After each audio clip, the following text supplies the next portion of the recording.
This is a presentation of Northeast Streaming Sports.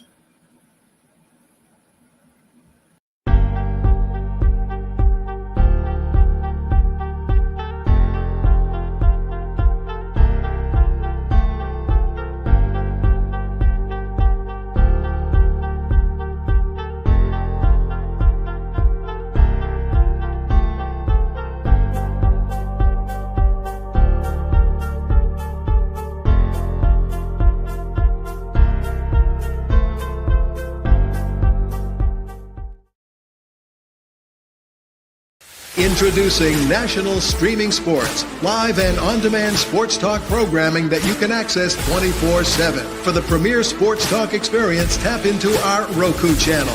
Start your mornings with Mac and Jack covering all the weekend sports action. Then pour a cup and enjoy all the sports you can drink on the Coffee and Sports podcast. At midday, talk sports from east to west on the Coast to Coast podcast. Followed at night by some hot girl talk with Prim and Proper Sports featuring Sonia Pearson. Talk boxing on the Gloved Fist. Yankee fans tune in for Start Spreading the News. And there's more on the College Sports Huddle and Sports Scope with Robert Butler. There are 20 podcasts in all and 70 weekly shows giving us a 3.4-star viewer rating. To find us on Roku TV, search for National Streaming Sports on the Roku search bar. Click on the logo and you're in.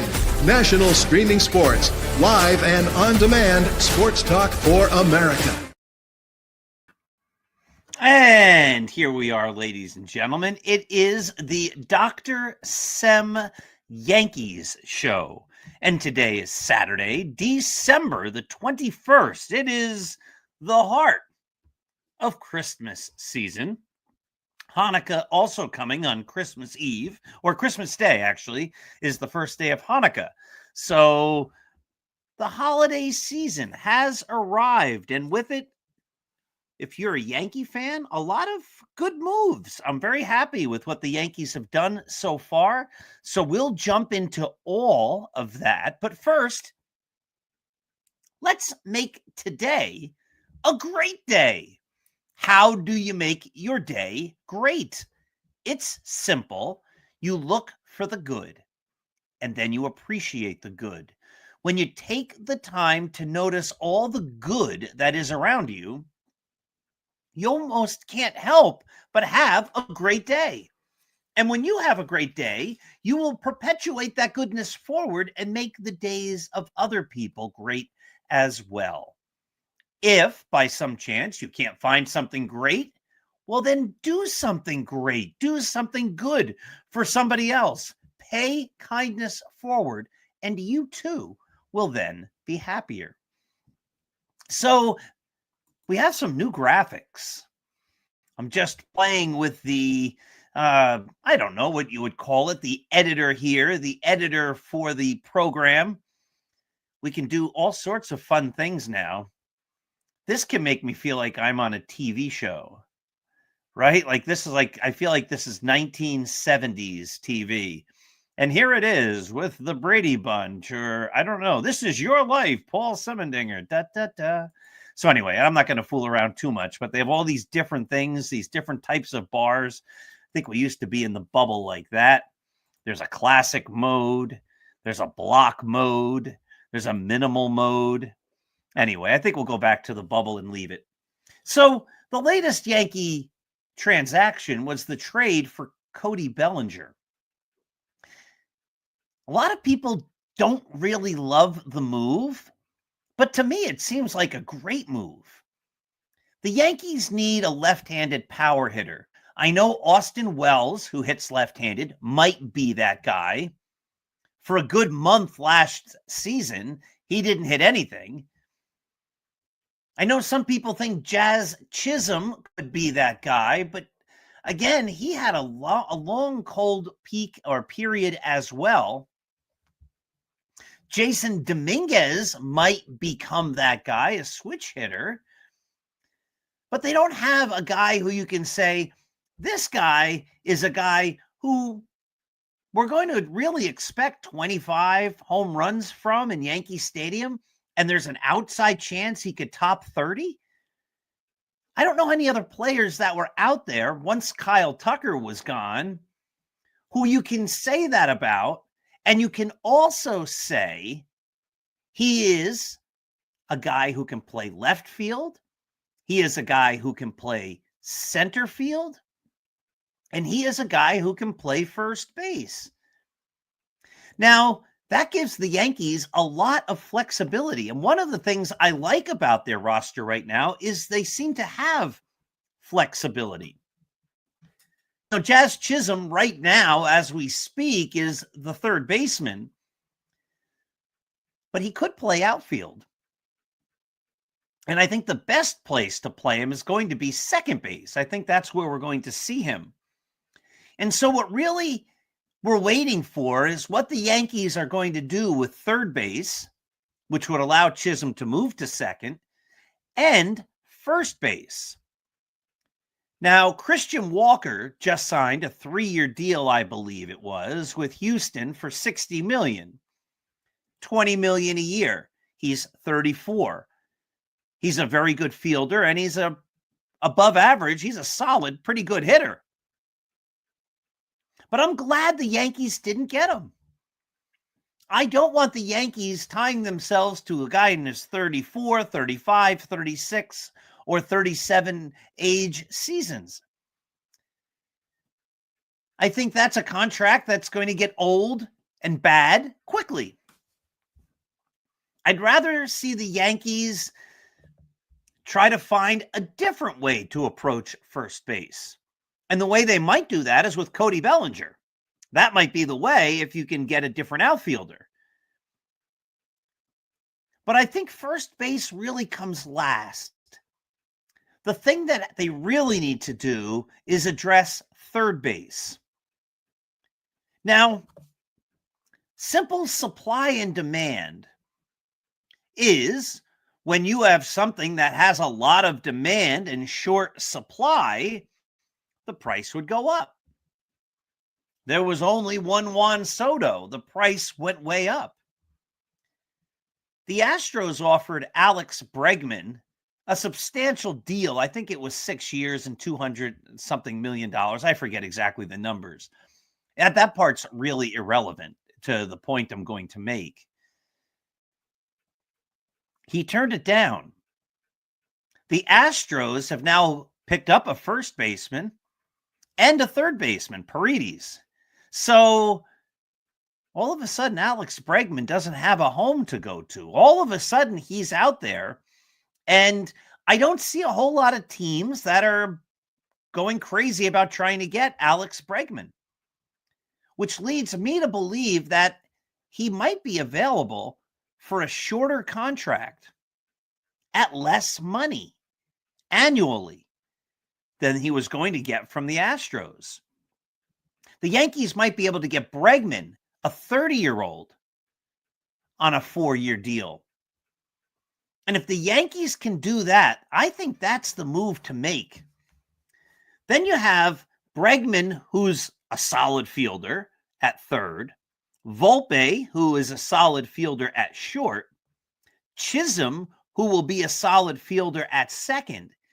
And then, though I never really loved the move before, Carlos Santana, who's a very good defender, albeit he's 39, at first base. But I think the beauty of Santana is you can get him for just 1 year. That leaves a lot of options open for next year. And I think what the Yankees are going to be doing that's their team. And then Bellinger, Jason Dominguez, and Aaron Judge are your outfield. I think that's a pretty solid defensive team. Not sure how much offense they're going to produce, but Bregman's an above-average hitter. Judge is a great hitter. Bellinger is an above-average hitter. The hope is that Dominguez will be that. Santana should be at least an average hitter. Chisholm should be a little above average. Wells should be, if he fulfills his promise, a little above average. And you hope that Anthony Volpe can become an average hitter in his third major league season. It's time for Volpe to start putting it all together. So a solid offensive team, not great, though Judge is great, and a solid defensive team all of a sudden makes me say this is a ball club that really could play solid, quality, fundamental baseball, which is something we haven't seen with the Yankees in a long, long time. Good fielders at virtually every position and solid hitters up and down the lineup. And Giancarlo Stanton, obviously, is the DH, has always, even when he's been bad, been an above average hitter. If you look at the number like OPS plus, he's always over 100. You go through it. Santana will probably be over 100. Chisholm will be over 100. I don't know about Volpe. Bregman will. I don't know about Dominguez. Bellinger will. Judge will by a million miles. And you hope Wells is. And did I mention Stanton in that? But that's a pretty solid lineup. It's not a great lineup, but it's a solid lineup. And on the defensive side, it's a team that's not going to give up a lot of runs. The pitching staff the starting rotation is excellent. They now have a great closer. And all of a sudden you start saying, this is looking like a really fun, quality baseball team. And I don't think we've seen quality baseball for a long time. Yankees really haven't had a first baseman the last couple of years. Anthony Rizzo has just been a shell of himself. Gleyber Torres can get on hot streaks and look real good, but he's prone to make lots of errors, mental errors, physical errors. Yeah, you're not getting great defense at second base. They haven't really known what they're doing at third base for a couple of years. A couple of years ago, they were trying everybody and their brother out in left and center field. Juan Soto loved him, and I wish him all the best in Shea Stadium, Citi Field. I wish him all the best with the Mets, but he wasn't a stellar defender. All of a sudden, you start to go like, well, he's very good. He's very good. He's very good. He's very good. It's a team that's going to hit better than average. And it's a team that's going to field real well. You look around that lineup, I don't think you're looking at a lot of Hall of Famers. Bregman probably has a shot. Judge is. And then the rest, probably not. Definitely not at this point. And then I thought about it. I became a Yankee fan in 1977. And so I thought about the 77-78 Yankees, and this, of course, like anything, is a vast generalization, but this is pretty much who they were. Your catcher was Thurman Munson. The Yankees catcher is not even in Thurman's class at this point, and I think Thurman Munson belongs in the Hall of Fame, but as we speak right now, they did not have a Hall of Fame catcher. He's not in the Hall of Fame. Chris Chambliss was a solid first baseman. 280, 18 home runs, 75, 80 RBIs. Fielded his position well enough. Willie Randolph, you can argue, is a borderline Hall of Famer for second base.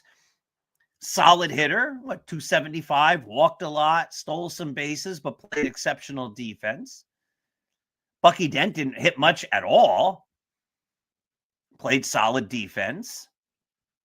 Greg Nettles should be a Hall of Famer, but isn't. Power hitter, lower average hitter, tremendous defense. Roy White in left field, a much better player than anybody remembers or recognizes.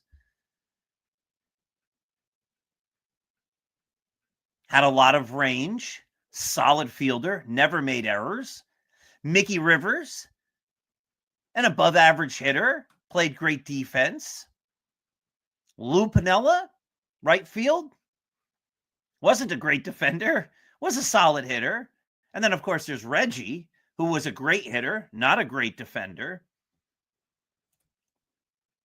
But of that team, let's say Jackson is the Hall of Famer. I mean, I could make an argument that Randolph, Nettles, and Munson are all borderline Hall of Famers, and based upon some of the recent elections, all are Hall of Fame worthy because they're significantly better than some of the players who just got in the Hall of Fame. But that's a solid baseball team. It's a really good baseball team. And that really good baseball team won the World Series in 1977 and 1978. But it's not filled with superstars. Chambliss, Santana. I don't know. Chambliss probably a little better. Randolph or Jazz Chisholm. I think Randolph's probably a lot better. Bucky Dent, Anthony Volpe. Volpe has won a Gold Glove already. People consider him to be a top defensive shortstop. He just might hit.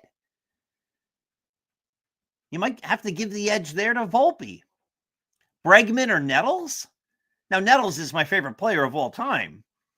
I don't think Bregman is Nettles, but I think he's in the argument. Roy White or Jason Dominguez? Well, I think Roy White by far gets the edge, but Dominguez is supposedly like a young Mickey Mantle.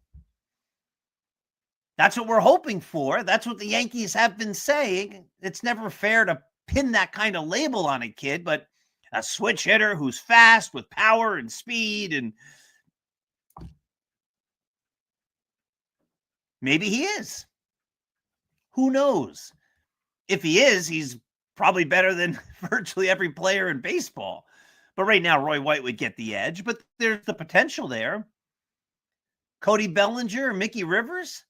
Mickey never walked. Mickey could steal a lot of bases. Mickey didn't have a great arm. There were years Mickey hit in the high 300s, and the other years he was more like a 280 hitter. Cody Bellinger is going to hit for more power. He's probably equal. He's a pretty good defensive center fielder. Maybe you give him a step down, but he's going to have a much better arm. Let's call Jackson and Judge. There's your two superstars. Judge is better than Jackson, and he plays better defense in right field. And Piniella or Giancarlo Stanton? I don't know. Stanton, if he keeps hitting 25, 30 home runs every year for the rest of his contract, could be a Hall of Famer. I think it's a tough sell right now, but it's not out of the question. It's similar. It's a team that sort of reminds me of those teams if they build it the way by getting Bregman and Santana. Now, if the Yankees decide to go with Ben Rice and Oswaldo Cabrera or Oswald Peraza in those other positions and have Jazz Chisholm playing third or Peraza at second or whatever, then I think the comparisons fall apart. I don't think there is a comparison. You look at the starting rotations. In general, Guidry or Garrett Cole, in 1978, nobody was better than Ron Guidry, but they've each won a Cy Young Award. I think Guidry, based upon the watering down of the Hall of Fame, has an outside Hall of Fame chance now. But I also think Garrett Cole does as well. Guidry at his peak is probably better than Garrett Cole, but Garrett Cole's an ace. Then you have Ed Figueroa or Max Fried. Well, Figgy was a very good pitcher, but I think Max Fried is probably better. And then you have an aging or an aged Catfish Hunter compared to, I don't know, who would be the number 3 starter on the Yankees at this point? Luis Heel, Rookie of the Year. I mean, Prime Catfish, he's a Hall of Famer. He is in the Hall of Fame. Luis Heel for a couple of months last year was as good as any pitcher on the planet. The question is, how is he going to be going forward? Can he learn to throw strikes consistently and go a little bit more than 5 innings a start? But then you have guys like Ken Clay and Jim Beattie. Don Gullett had a great year in 77. I think it was 14-4, something like that. But then he got hurt. And then you still have Clark Schmidt. You still have Carlos Rodon. You know, I top to bottom, I think the Yankees starting rotation right now is probably better than the starting rotations top to bottom in 77 and 78. Then you had Goose and Sparky Lyle as your closers over that time period. And now you're going to have Devin Williams, who's probably, arguably, the best closer in the game right now. You had the best closer then, you have the best closer now. It seems pretty similar, no? So I think the Yankees are close. I think they're very close to putting together for the first time, maybe in the entire Aaron Boone era, if not going all the way back to 2009, a solid team of really good players. A few superstars littered through, maybe a couple of Hall of Famers, but just a nice collection of really good baseball players.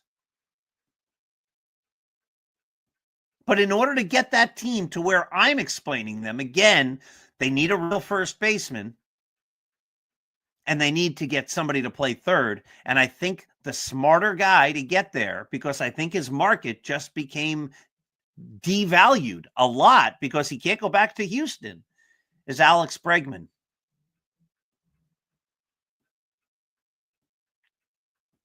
Seems to me like that's the move to make. Let's just go here to the banners because I didn't do this at the top of the show, but we are brought to you by Artemisia Publishing. Artemisia Publishing is a tremendous publisher located in New Mexico, a traditional publisher. They published my award-winning novel, Scattering the Ashes. If you have not read that book, you should. It is just a delightful, delightful story. There's a lot of baseball in there. There's a lot of faith in there. There's a lot of family stuff in there. The main character is going to try to run the New York City Marathon. He's going to travel to unique places. It's really a special story. And if you haven't read Scattering the Ashes, you should. A couple of years ago, I ran every single day for an entire calendar year. That's what the 365.2 represents in my book, 365.2, a motivational book that will teach you that you can do anything. Of course, From Compton to the Bronx, also an award-winning book, Roy White's autobiography that I wrote with him. And then, of course, another award winner, the least among them, the story of the 29 players whose entire career was the one game they played as Yankees, plus lots of other great Yankees stories throughout the entire book. Go to apbooks.net to see all of their wonderful selections, all of their great books. They have a plethora of titles, a plethora of authors, in a plethora of genres. So, yeah, I've been down on the Yankees a lot, and I come on here a lot, and I tell everybody how down I am on the Yankees, which is such a shame because I love them so much, and I want them to win. And I think they're this close. And I just get the sense, finally, that when they build this team, they're going to build it to have those quality players at every position, which again is something we haven't seen. So as I thought about the Yankees of 1977, 78, etc., was looking at, you can't really see it, but behind me is a whole collection of who's who in baseball. These were my father's. He collected them all for decades. And so I pulled out the one from 1979. Ron Guidry on the cover, Jim Rice, American League MVP, Dave Parker just got in the Hall of Fame, National League MVP.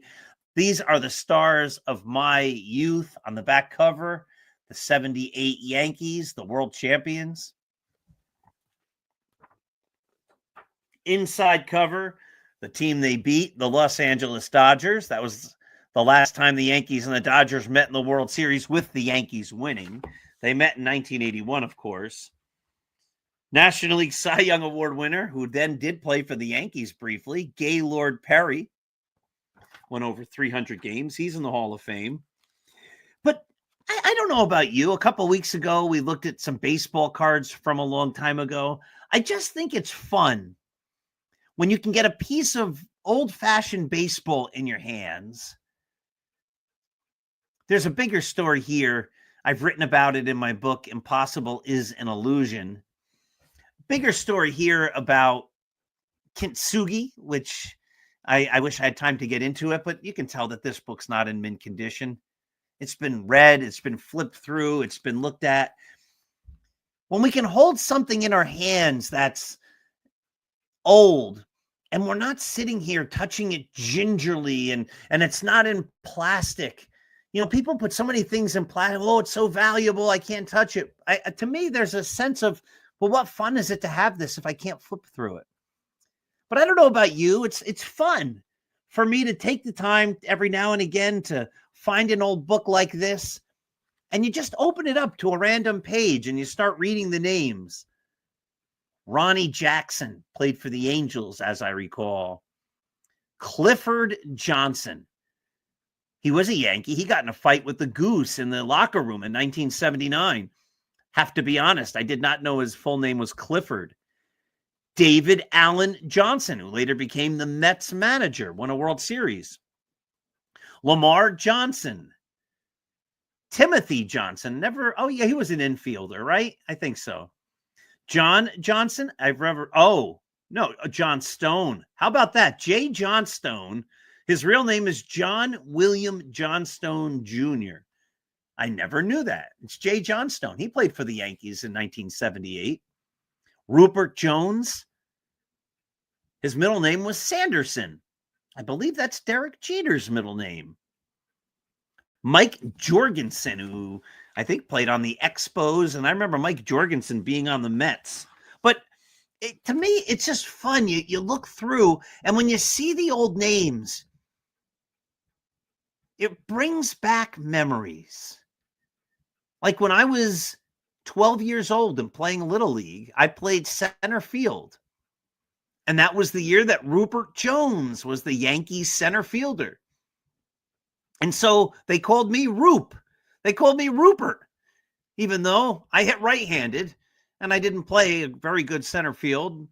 They still called me Rupert. And there were some kids who, for the rest of my days in elementary school, through middle school and high school, always called me Rupert. I wonder if I'd see them today, if that's what they'd say. They'd say, hey, Roop, because I was named after the guy who played that position for the Yankees for that one season.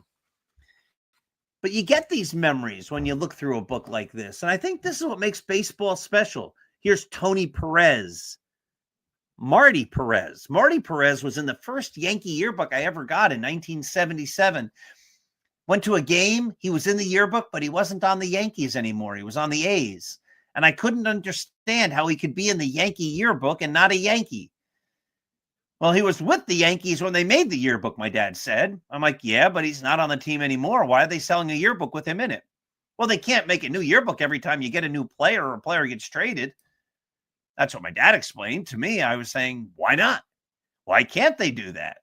So maybe one day we'll have the time to go through some old magazines like that and baseball stories and have some fun with that. But I can't believe it already. We're at the bottom of the hour. It's almost time's up. I'm almost at the 30-minute mark. It goes too quickly. Have yourselves a wonderful Christmas. Have a wonderful holiday season. Happy Hanukkah.